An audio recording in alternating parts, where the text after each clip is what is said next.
मुख्यमंत्री हेमंत सोरेन की विदेश यात्रा पर भारतीय जनता पार्टी ने सवाल उठाकर एक बार फिर आदिवासी विरोधी, जन विरोधी और विकास के प्रति उपेक्षा और राजनीतिक अवसरवादिता का परिचय दिया है।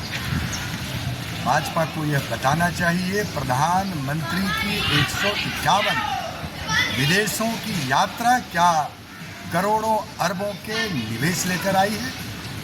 रघुवर दास जी की हाथी उड़ाने के उद्योग और यूएस की यात्राएं क्या विकास की यात्राएं सिर्फ थी, और हेमंत सोरेन की यात्राएं क्या पर्यटन की यात्राएं।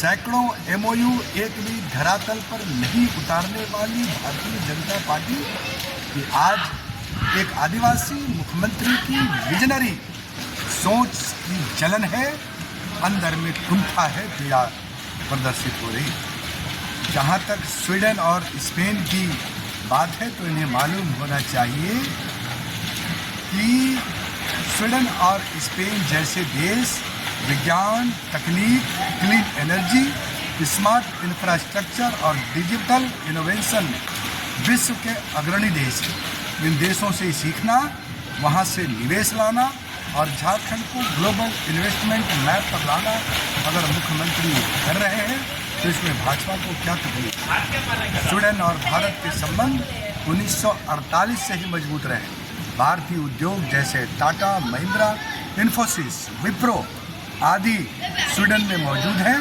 स्वीडन की दिग्गज कंपनियां जैसे एरिक्सन, वोल्वो, स्कानिया, टेट्रापैक सभी भारत में काम कर रही हैं और हजारों रोजगार दे रही है। वहीं स्पेन यूरोप का प्रमुख देश है जो स्मार्ट सिटी, लॉजिस्टिक्स, इंफ्रास्ट्रक्चर और रिन्यूएबल एनर्जी में निवेश के लिए जाना जाता है। झारखंड को ग्लोबल पहचान की दिशा में यह बड़ा कदम है।